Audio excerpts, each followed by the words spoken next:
Okay, welcome everyone. I'm so glad you could join us tonight. Tonight we are joined by Bryan Flannery, who is a Democratic candidate for Ohio's 11th congressional district. And it is a wide field of candidates, and Cleveland Heights Progressives, we are big believers in democracy, and that depends upon voters being informed and so that they can make a really strong choice about who they support. So welcome, Bryan. Thank you for joining us. Oh, Josie, thanks for having me. And I really appreciate the opportunity to meet your viewers and express why I'm running. Okay, thank you. So Cleveland Heights Progressives, we are an volunteer activist community in Cleveland Heights, Ohio, and we are working to bring about progressive political change in our area. So with that introduction aside, I am really excited to get to know you a little bit better and to find out more about where you stand on issues that are really important to progressives. So we're just going to start general. So every person running in this race has their own strengths and values and experience that shape them as a candidate and set them apart. So I just want to know, like, what are we on for at the end of tonight's forum? What are 3 things that you hope people come away with about and to know about you? No, sure, Josie, and thank you. One thing they definitely need to know is I'm not a career politician. That's definitely a thing that they should take away, that I do have real life experiences in public service, in the private sector, as a city councilman, as a state legislator, even as a small business owner, been a healthcare professional, and most importantly, I've been a husband, or I am a husband and a father. And that's most important to me, but people should know that. And the other third thing is that when I'm elected, that constituent services will be my #1 priority in this district. Okay, good. Thank you so much. And so, I mean, with that in mind, constituent services, and we're looking at all the problems that we're facing right now in our nation. There's so many crises that we are that our government is being called on to address. So many problems that need remedies that it can be hard to figure out where to start. If you are elected, what actions will you prioritize and work toward the moment you step foot in Congress? No, for sure. I think what everyone needs to know, and your viewers and supporters need to know, that I'm going to be a member of Team Biden. That's what I've been my whole life, is a member of teams. And I'm going to do that. And I'm definitely going to support the reauthorizing the Violence Against Women's Act. I'm going to support Senator Warren's wealth tax. I think it's a great idea. And she's very explicit and direct. And I think it definitely has a chance, and definitely at this time of our lives has a lot of merit. I'm also going to support President Biden's infrastructure legislation, which is so much needed here in the 11th congressional district. And I'm obviously going to support, with my background in history, the Right to Organize Act, which is going to be vital in this new and coming economy that our district needs to get ready for. And I'm going to make sure that we have the tools and the resources to be ready for this changing economy that's in front of us now through this pandemic. Well, thank you so much. The pandemic was really hard, and it really made apparent a lot of problems that have been here for a while, but it definitely made them worse. So we're going to talk about one of those right now. And I'm going to throw a lot of numbers at you, so brace yourself. In 2019, the United States spent $3.8 trillion on healthcare, and this is an increase from 2018 of 4.6%, which is double the rate of inflation. At this rate, we are on track to spend about $50 to $55 trillion on healthcare over the next decade. In 2019, this accounted for 17.7% of our GDP, which is the largest share of GDP spent on healthcare of any nation in the world. And yet, It is estimated that around 90 million Americans are either uninsured or underinsured, that about 59% of all bankruptcies in America are due to medical debt, and that each year in America, we lose between 30,000 and 70,000 lives simply because people could not afford health care. How can we fix this? And if elected, how will you work to make that happen? No, absolutely. And it's a great question, and one that really needs direct answers and specific answers. I've actually been working in the healthcare industry for the past 15 years, ever since I've been out of elected office.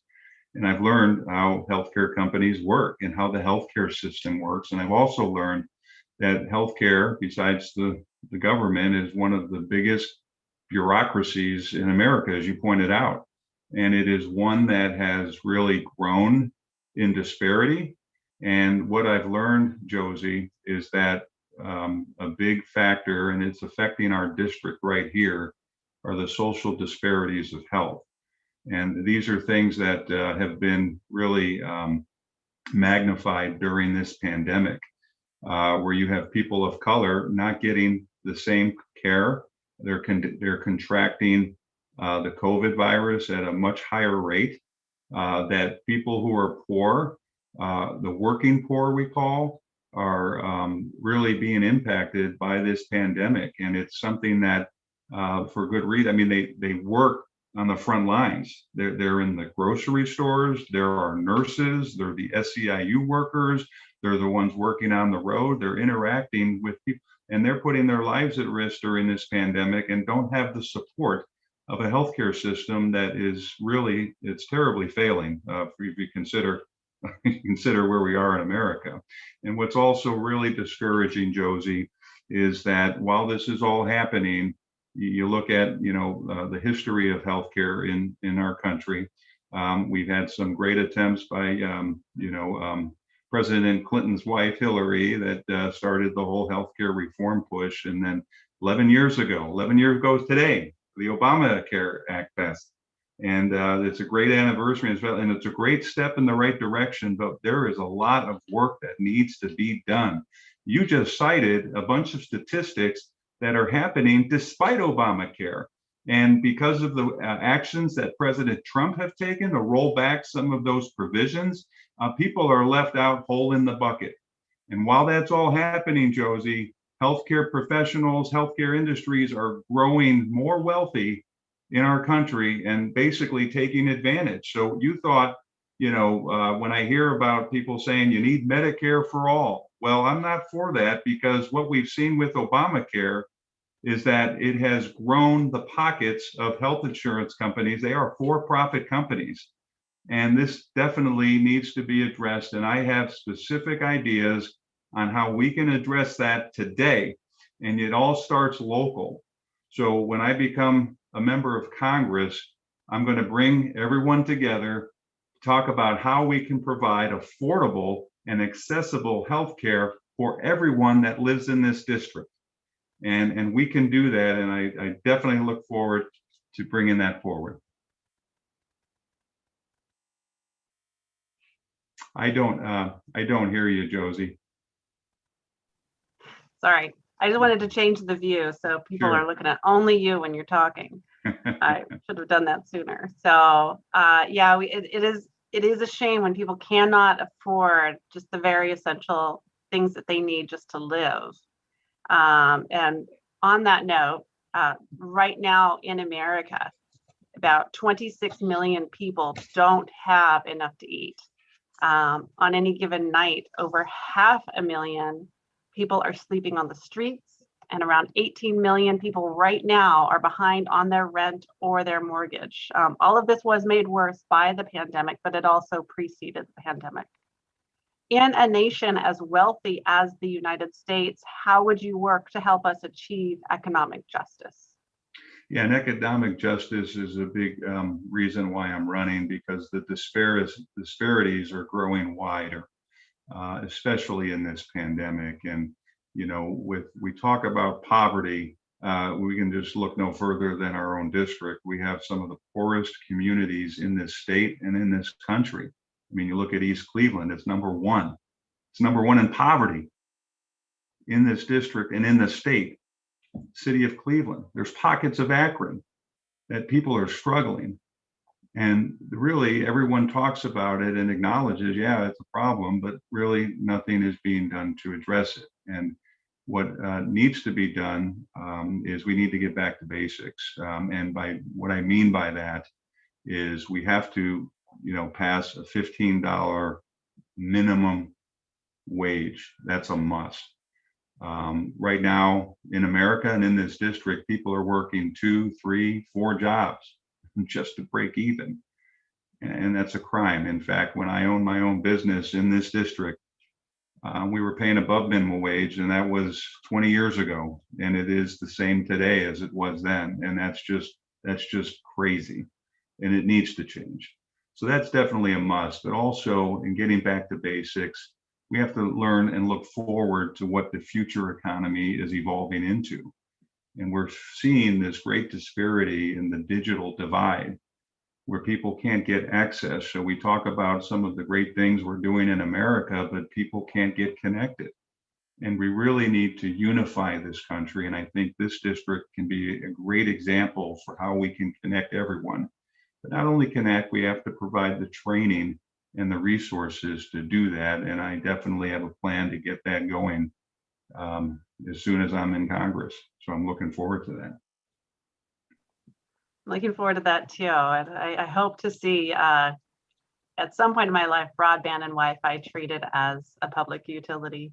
Well, and it has to be, and Josie, and then this is something that's also lacking is that we do not have a representative right now. The seat is empty. Mm-hmm. And while this is happening, you have grants and appropriations being made for broadband expansion. Who's advocating for us? And that's just, it's a shame. Yeah, absolutely. Thank you. So we're going to move on. And this is also related to just a lot of the economic debt that people are feeling right now, in the economic pressure. But student loan debt in the United States totals around 1.7 trillion and grows 6 times faster than our nation's economy. Currently, we have over 43 million people carrying, on average, around $40,000 worth of student debt each. And with the average public university student borrowing around $30,000 for their bachelor's degree alone, even if all current student debt was wiped out, the national issue of student debt would simply begin again. What should the United States be doing to address this problem? No, for sure. And it's a great question. I mean, student debt, it obviously revolves around higher education for sure. And from what you outlined in the statistics, it's abominable. And it keeps growing. It's growing almost as fast as healthcare costs are growing. And part of that, and being part of Team Biden and Harris, I'm going to support President Biden's plan to reduce, but not eliminate student debt. I'm not in favor of providing a free education for those qualified to enter either a 2 or 4 year college. There really needs to be some sort of a work study program where students would earn reductions or elimination of the fees in return for working in their community programs, aiding the homeless. Coming right back here in the 11th congressional district in areas of poverty, of working and training our citizens in this new economy. And you can work in daycare centers or programs with disabled and seniors. And, I have two children that one is in college right now, and I have one that's about to get into college too. And it is a looming problem that definitely needs to be addressed. It needs to be not just talked about, but addressed in responsible ways. And that's why, as a member of Team Biden and Harris, I look forward to working with them and providing my input. Wonderful, thank you. So we're going to stay on the topic of education just a little bit longer. And this is a topic that I have a few that we're going to talk about that's dear to my heart. And this is one because I have school-age children. But a strong primary and secondary education is indisputably one of the most formidable ways to reduce poverty, crime, and a host of other social problems. And even though 72% of Americans support increasing investments in high quality childhood education, it remains one of our nation's most underfunded public goods. One of the challenges in this is confronting dominant mindsets about how we ensure that we are providing every child with the education they deserve. We've tried the punitive approach with No Child Left Behind and the competitive approach with Race to the Top. As a congressperson, how would you help fulfill America's promise to our school children? And I'm so glad, Josie, you asked this question because this is obviously a passion of mine as well. It was what I dedicated my public service in the state legislature to. In fact, back when there was the DeRolf decision, and by the way, it's going to be the 24th year anniversary tomorrow of the DeRolf decision. And you know what? Nothing's actually been done to solve that, and that is a crime. But when I got to the legislature, that was when DeRolf was appealed, and then they overturned it and said, no, it's still unconstitutional. And they had a big gathering in Columbus to celebrate that the appeal wasn't successful. And so I was excited because that's why I'm here. I'm here to solve this issue. So I talked to our leaders. I talked to the Republic. What are we going to do? And the Republican leaders said, well, we're just going to appeal it. And I talked to the Democratic leaders and said, what are we going to do? And they said, we'll just see what the Republicans do and react to that. And that was just a terrible response. So Josie, what I did is I took $1,000 of my wife's money. I borrowed it from her and I actually offered it as a reward. I went around the state of Ohio to every county saying, hey, I want your ideas. And from that exercise, as corny as it sounds, that $1,000 produced a solution to school funding problem in Ohio. In fact, it was a solution that was worked with the Coalition of Equity and Adequacy. In fact, they said, Josie, if Flannery's bill passes, this problem will be solved. And how it will be solved and what the bill would do is it would define what an adequate education means, and it would allow each local school district to do that. And we had it all spelled out on each area and how they would define that.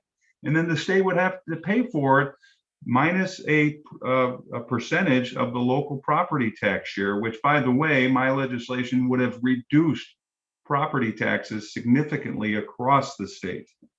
So it had the support of the coalition, it had the support of school boards around the state, and Republicans were in control, so it didn't even get introduced. And I offered it as amendments and tried different legislative techniques, and to no avail. So I actually instituted a statewide petition initiative drive, Josie, around Ohio, getting signatures to put my bill on the ballot. We had the language approved by, at the time, Attorney General Jim Petro.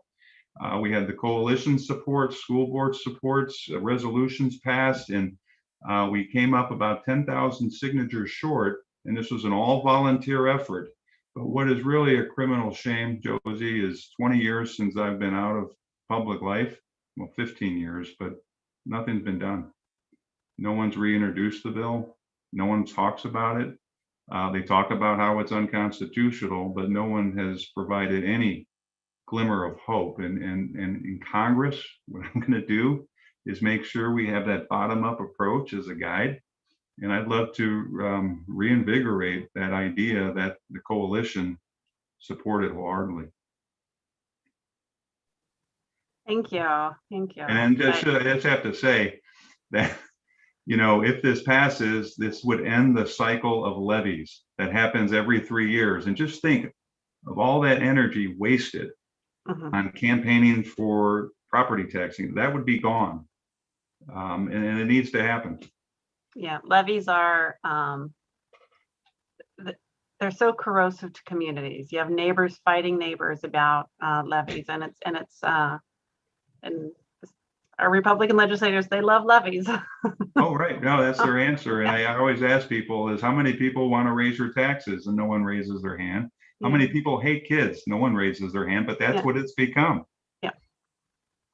Oh, we're going to change direction just a little bit, although it's kind of related, because without a good education, a lot of times people end up in the criminal system. The House of Representatives recently passed the George Floyd Justice and Policing Act, which, if passed in the Senate and signed into law by President Biden, would, among other things, ban controversial police tactics and ease the way for lawsuits against officers who violate citizens' constitutional rights. If this is made law, do you think this does enough to ensure justice in our criminal justice system? And if not, what else should be done? Yeah, boy, we just had this shooting in Colorado. We had the attacks in Atlanta. It's just crazy violence. But, in reference to your question, Josie, I do support this law. However, much more needs to be done. We have to start closing that communication and understanding gap between the police and the community. And I'm not an advocate of defunding the police, but I am an advocate for more sociological training, mandating that police officers always wear body cameras. And I also really think that we have to increase efforts with diversion from prisons. We have to push for mental health solutions. We have to push for drug court options. Got to eliminate cash bail. We have to opt for treatment over incarceration. And we have some great programs that really need to be recognized and expanded in this district. We have the Cleveland Co-Responder Program. We need to increase support for that. We have to increase peacemakers. We have Jim Brown's, the Mayor I Can program. And these are programs designed to divert the escalation of crime and what's happening. And this is a personal issue for me, Josie. Today would have been the 50th birthday of a teammate of mine. Now, obviously in the district, we had Tamir Rice, and that's been politicized, and then everyone moves on. But Demetrius DeBose was a teammate of mine, and he would have turned 50 today. But he was a Black man that was shot by police 12 times and in the back for doing nothing. And these are things where we talk about training, talk about increasing the communication gaps. I mean business when I mean that, because it's a terrible thing. It just builds an environment of distrust, and that we have to do better. Thank you. And I'm so sorry to hear that a friend of yours was killed. Yeah, he would have been 50 today. Would have been his 50th birthday. That is hard. So we're going to go into a much larger issue now. So totally changing topic.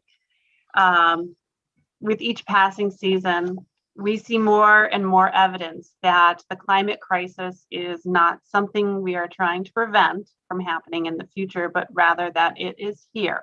It is happening now, and it's only getting worse and quickly.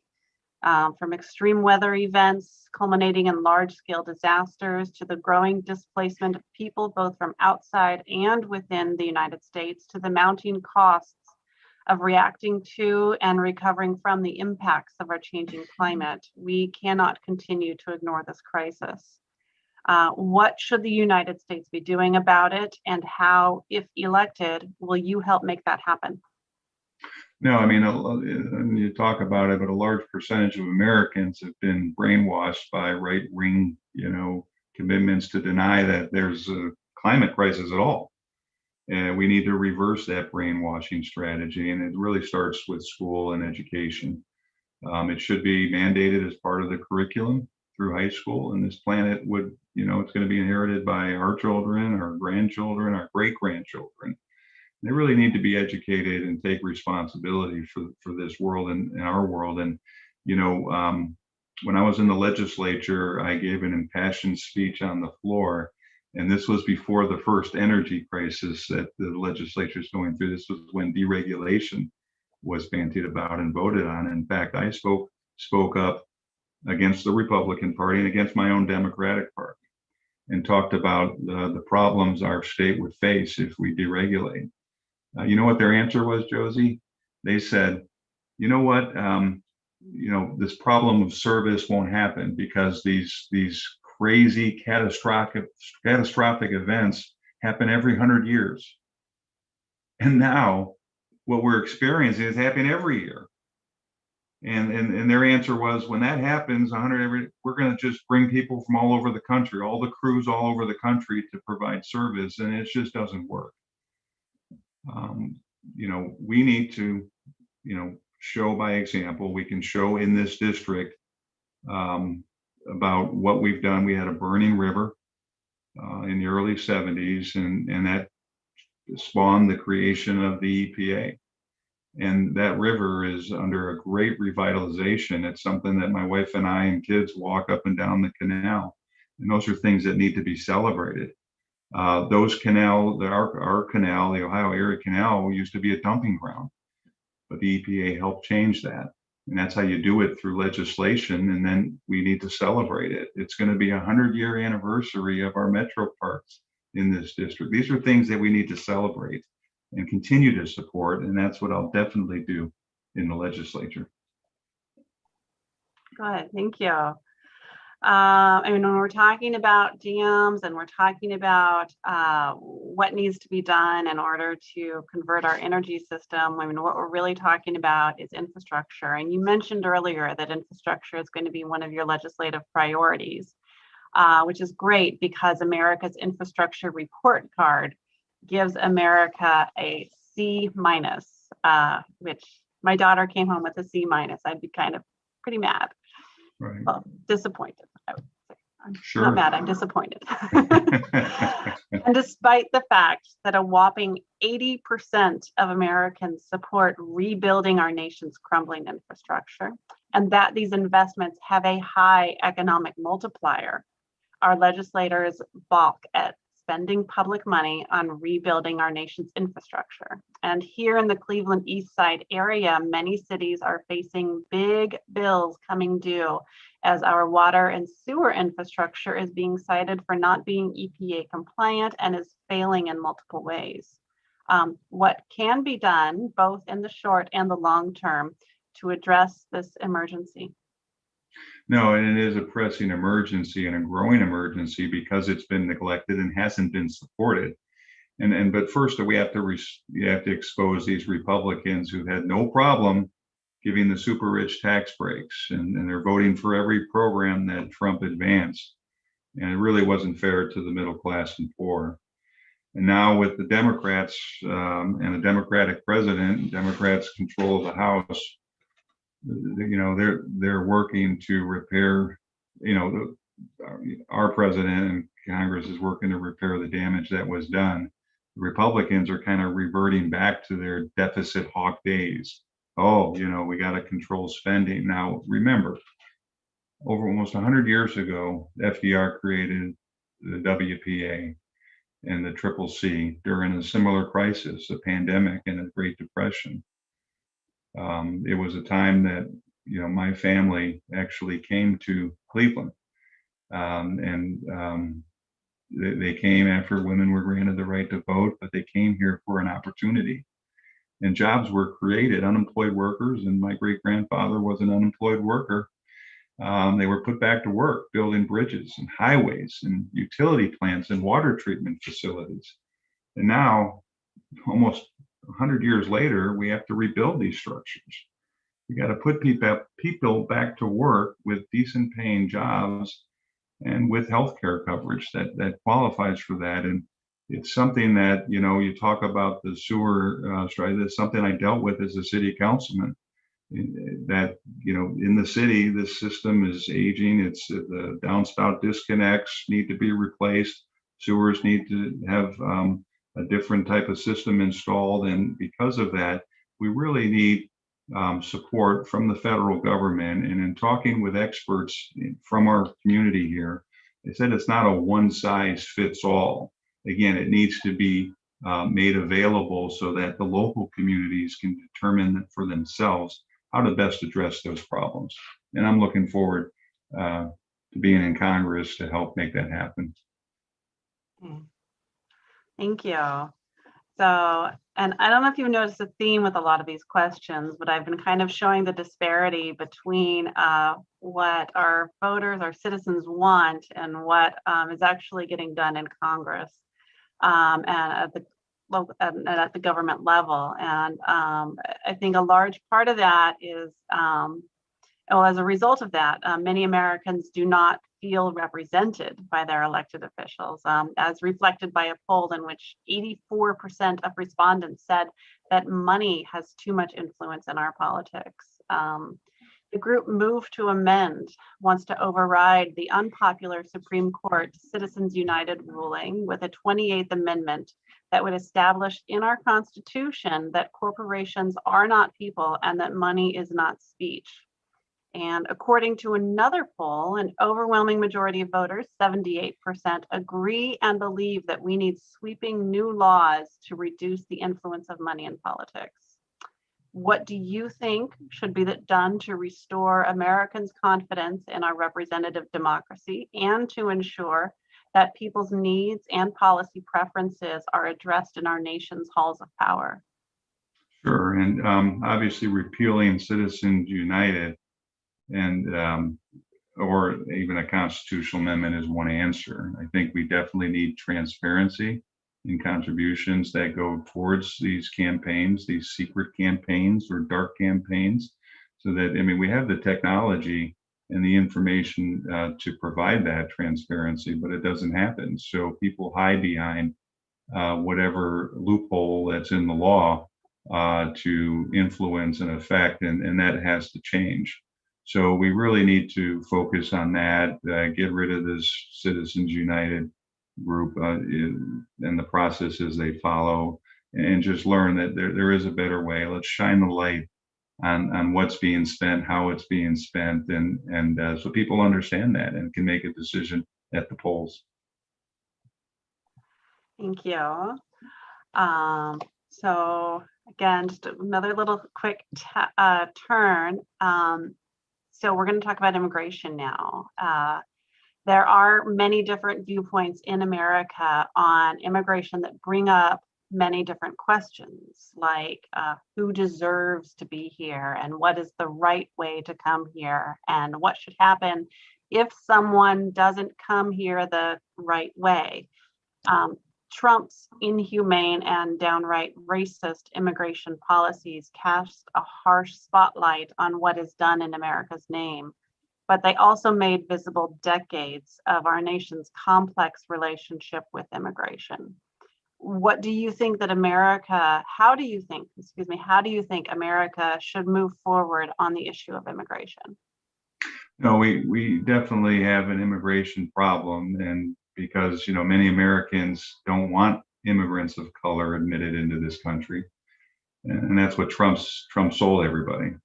Said people of color will become the majority, and you even alluded to that it is racist, and we just can't let them into the U.S. And I, like many Americans, we're here because our ancestors and grandparents, they left inhumane conditions, they left prejudice, they left violence. I mean, the Flannery family is here. We actually had to escape a country where your citizenship was debated, whether you're a citizen or not. We escaped on the Flannerys escaped on a slave ship, came over into New Orleans and worked its way up, digging ditches and canals, and ended up working for the company store in the coal mines when we didn't have unions. My ancestors were killed in the coal mines, and my great grandfather said, "This isn't the life for us," and he actually came to Cleveland for an opportunity. And without that, I wouldn't be here today, and it's led to 4 generations of elected Democratic leadership right here in this district. And I'm certainly proud of that. And we have to remember that. when we're talking about immigration reform. And there's a lot happening. And should we let everyone come? No. I mean, we definitely need to have background checks. You have to have housing potentially, for immigrants that is humane and safe and healthy while they're waiting their entrance. But every citizen and every immigrant needs a fair opportunity and chance to enter this country and the hope it brings, which is what America should stand for. Thank you. So, while we're talking about immigration, we're talking about what people are fleeing. It's a good segue to talk about America's presence outside our own borders. In our 2021 fiscal budget, the Defense Department comprised about 43% of the total discretionary budget. In 2019, the US spent more on national defense than the next 10 countries combined. This is happening at a time when we have millions of Americans struggling to get by, our infrastructure is crumbling, and so on. And polls consistently show that a majority of voters support cutting the defense budget to pay for domestic needs. With all this in mind, if elected, would you support a reassessment of America's priorities that would include a sizable reduction in our military spending and presence abroad? Absolutely, yes, I would. And, it does bring to mind too of, defense spending versus what's really needed. It reminds me of a time when I was in the legislature, and I would be remiss, Josie, if I didn't bring up the great representative that I served with, one of my mentors, Barbara Boyd. She was the first African-American elected to city council in Cleveland Heights. And just what a fantastic person. Remember being at her house and she's cooking and just great advice and leadership. But we were in a committee meeting for the Children and Family Services, and I was listening, to the presentation of why this computer system that the Republican legislature bought for tens of millions of dollars wasn't working anymore. And they were asking the committee to approve another tens of millions of dollars to support a new system. And I asked the question, what happened? Why was the old system not working? You know what answer I got? Well, I don't know. I wasn't here when that happened. And I about fell out of my chair. And I know Barbara did too. But, we need to really prioritize programs that work in this country and not just a pay you back buddy system when we do reallocate those dollars back locally. So I just had to mention a shout out to Barbara. We all love Barbara Boyd here in Cleveland Heights. So we went from big global problems, and now we're going to go very, very small, very individual rights question.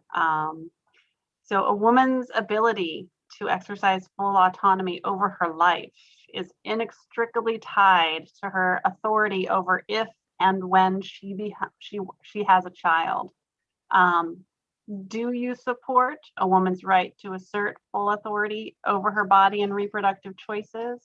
Or do you believe there should be limits on a woman's right to an abortion and to obtain effective, affordable birth control?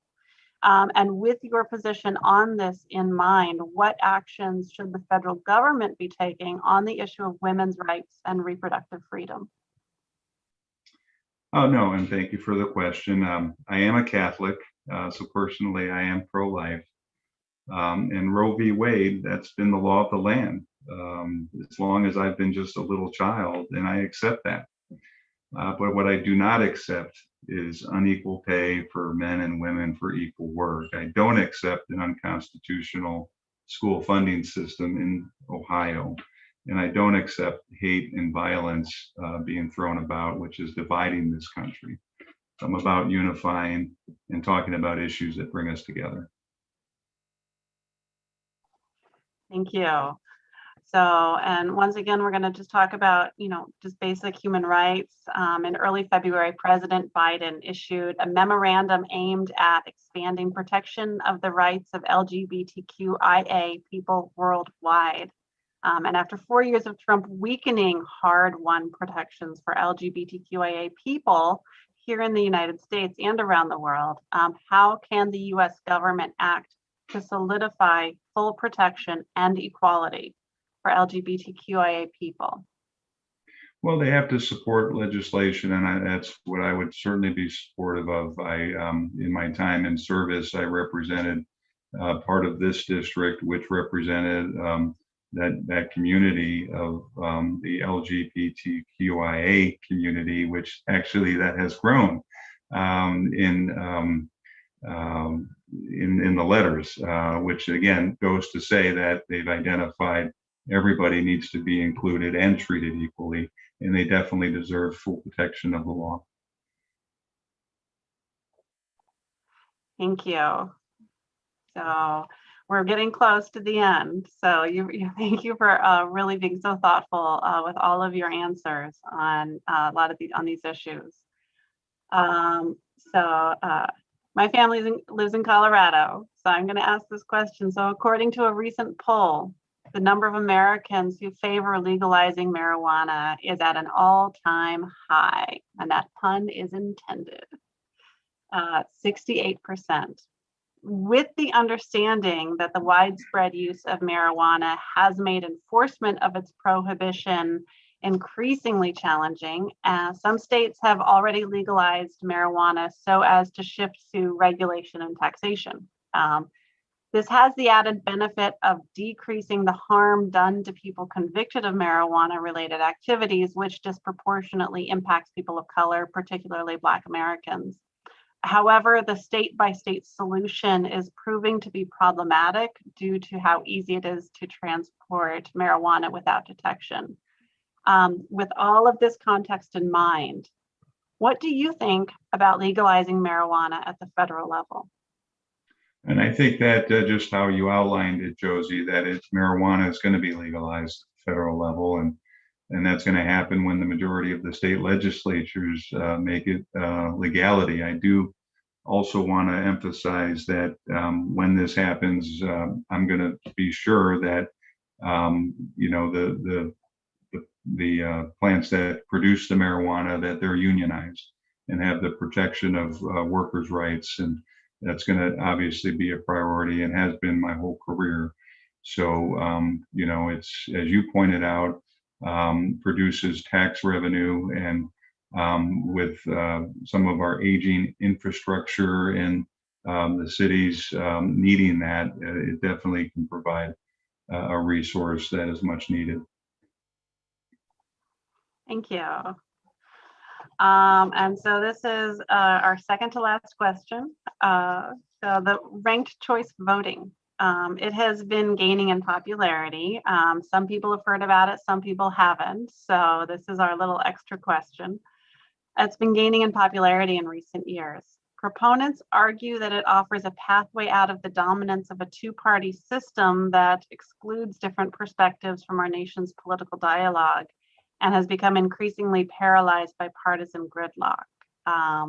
Its adoption in both municipalities and states for different kinds of elections is picking up steam.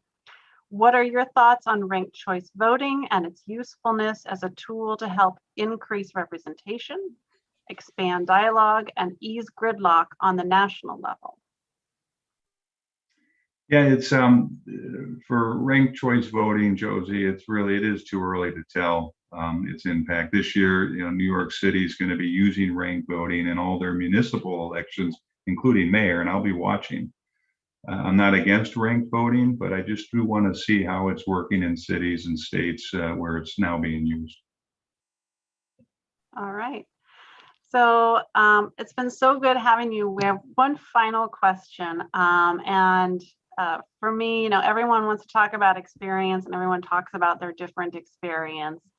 And I really like to think about experience more expansively. as you kind of talked about in the beginning, that there are so many facets of your life. So every candidate brings with them their own distinct combination of experience, and not just political, as you have political experience as well, but also personal experience and professional experience and community experience. So why do you think that your unique tapestry of experience best positions you to get stuff done in DC that will noticeably benefit the people of Ohio's 11th congressional district and the United States as a whole? No, for sure, Josie. I think obviously this district represents, it's a microcosm of our country as a whole. And, this is a district that I was born in. My wife was born in. I was reared. I owned a business in this district. I actually worked in the schools, in the Cleveland schools in this district at John F. Kennedy as one of my first jobs. I've decided to raise my family in this district. And in addition to all of that, there's been 4 generations of Flannerys, including myself, that have served this district politically. But I ask you to, looking at the candidates, ask yourself, who do you want representing you?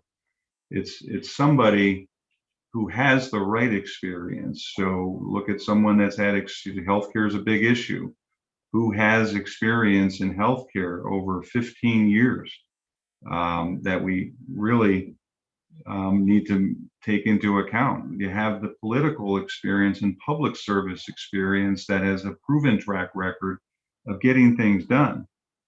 And, we're not going to get anything done unless we get rid of that filibuster too. And I'll definitely fight for that. But also, most importantly, I alluded to this at the beginning, Jody, is I'm a husband and I'm a father. And from all the experience I have from owning my own business, working in the private sector, working in the public sector, you need someone who's going to be on Team Biden, who's going to be a teammate. And being a teammate does not mean being a rubber stamp. It means providing your input, and the right kind of input that's going to directly impact the district and the residents here. It all starts globally, and locally to affect globally. And you need someone that understands the issues facing our district that will affect and impact and be an example for America as how to do it the right way. Our economy is changing, and people aren't talking about that. This pandemic has exploited that. From this virtual conversation we're having, from the way that companies are adapting, we have to be ready, and we have to get our children ready. And we have to provide those resources of those social disparities of health so that they can adapt and adjust and be successful and thriving to make a great community. In this district, we have some of the world's best healthcare system in the world. And this is something we need to tap into and take advantage of. And I have a plan to do that starting day one. And you want someone that's going to do that and help Team Biden create success. And we talked initially that we're excited about what's to be done, but we're going to be excited when we can get things done here locally. So again, thank you so much for the opportunity. Thank you so much for joining me. We actually wrapped up a little bit early. That's awesome. So thank you for being really direct with your answers and really concise, but also still very thoughtful and informed. It's great having you here. And good luck with your campaign. Well, thank you very much. I enjoyed it. Okay.